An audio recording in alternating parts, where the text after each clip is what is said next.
how's it going YouTube? I'm Landon Singh and welcome back to a brand new Most Amazing Top 10 video. If you guys have not already, you guys should go check out Most Amazing Top 5 right over here. It's a channel I created a couple years ago, and over there we have some great hosts. I will link to their channel in the description below as well. The channel's almost at 50 million views and it's blowing up right now, and I just want to say thank you guys so much. Okay, so enough of all that. We all know the iPhone 8 has been some, what people call a letdown. I always buy the newest iPhones on opening day, but this was the first year since the iPhone 3 that I just don't care. I don't care to buy this phone. There's nothing really to upgrade to, from the iPhone 7 to the iPhone 8. So now I'm starting to get curious to what the iPhone 9 might have. So I've been researching and reading about the iPhone 9 rumors and leaks, and I found a ton of things for you guys. So this right here is the top 10 iPhone 9 leaks and rumors. All the information I was able to find are from patents Apple filed for, so they might implement those onto the iPhone 9. There's a ton of insider leaks, and there are companies that take a deep dive into finding information out about the iPhone as well. So starting off this list, at number 10, let's talk about if there will even be an iPhone 9. I mean, that almost debunks this whole video itself. Apple, along with the iPhone 8, has released the iPhone X, the iPhone 10,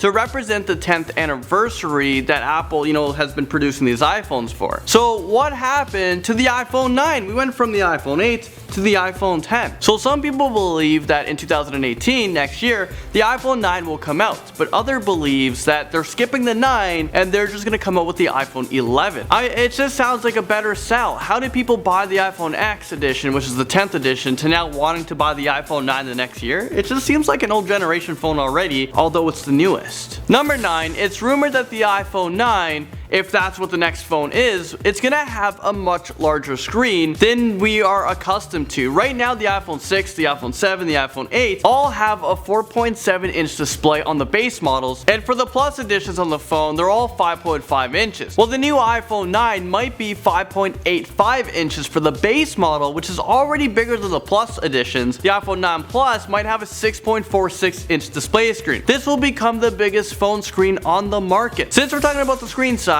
at number 8, there are rumors about the iPhone 9 maybe having, curved edges just like the Samsung Galaxy phone. This is a popular picture going around right now. This phone looks very futuristic, but I'm not convinced this phone is even possible to produce at the moment. It has 100% screen and it curves at the bottom and the top. Apple is always behind all of the technology so far with these mobile phones. So for what the iPhone 9 will possibly look like, well, we can just look at old generation, Samsung phones, or see what the Google is doing, because that's probably what the iPhone 9 is going to be doing. The new Google Pixel 2 phone just came out not too long ago, and it has 2 different colors on the back of the phone, and a lot of people have been talking about this. A little bit of space gray and black. Also, here's another picture that has been passed around for a while now. People are thinking this could be a design idea of Apple, where instead of a curved edges, it can have just a sharp edge where you can display more on those edges. Moving into number 7, we have the long range wireless charging. Apple has just introduced wireless charging, although the technology has been around for quite some time now. We all know Samsung has used it. When you want to charge your phone, you have to place it on this charging dock for it to charge. Well, the biggest problem is with that is the fact we can't use our phones the same time as charging. This could be a problem. But now there might be a long range wireless charging where you can be a few feet away and still be on your phone and your phone's charging up. Imagine this technology was in cars as well. Whenever there's an iPhone 9 and someone has it and they come into your car, it just charges automatically. So maybe there's gonna be a time where we don't care about the battery life expectancy. I mean, if it dies in a day, who cares? It's gonna charge next time I get into a car, next time I just walk into my house. Alright, number 6, for those who really care about long life batteries like me, Apple might be introducing an L-shaped battery to allow the battery in the device to become larger. Therefore, it's gonna be able to hold a bigger charge. Also, there's been talks over the years about stacked battery cells. This would increase the thickness of the phones by just a little bit, but now you can double up on the battery. Imagine only having to charge your phone once every other day instead of once every day, sometimes a couple times a day. This would be life-changing for me. Stacking the batteries might also change the overall design concept. 2018 might be the year Apple finally focuses on the battery lifespan. Number 5, apparently Apple fans have been requesting Apple Pencil capability for a while now. I can see situations where it would be helpful, but I know that Samsung did this just a couple years ago, and they did it with the Samsung Notes, but I don't ever see anyone just whipping out their stylus on their phones. We have just gotten used to using our fingers, and when it's really small, we just have to like really focus in and push the button. I don't want to have to take out a pen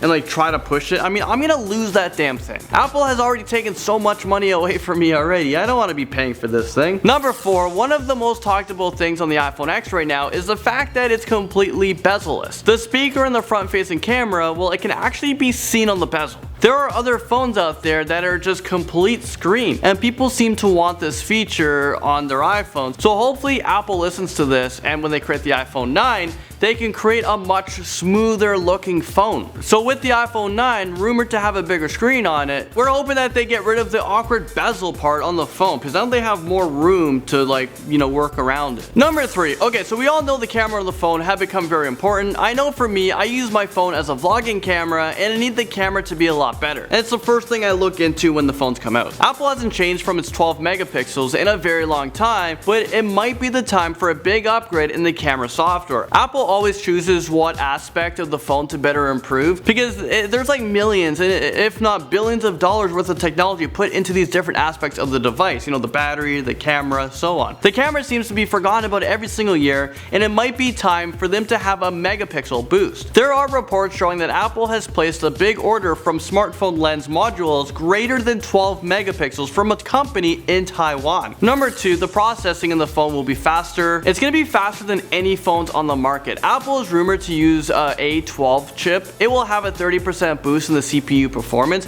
A Taiwan semiconductor manufacturer company will be behind the A12 Bionic chip. Having this chip in place is rumored to double the graphics performance. This chip will be designed to meet the power it will need to perform smoothly, and it will use less power, meaning your phone can last a little bit longer. This chip will also have a smarter neural engine, which means the A12 chip will have a specialized hardware built for a set of machine learning algorithms. This chip will be able to develop information on its own at a higher rate. This should be mind-blowing technology, but we're gonna have to wait and see. Finally, number 1, this is a big thing for me, and I left it right to the end. Apple has had a big problem with ever saying that their phones are waterproof. We always hear the phone's water resistant, not waterproof. Currently, the iPhones are IP67 rating, so what does that mean? The IP stands for International Protection Marking, so the first number, which is the 6, the IP67, so the 6 represents the resistance to dust. The second number, so the 7, in this case represents the resistance to moisture, which we often say how resistant is it to water. So the 7 means that it's actually not waterproof,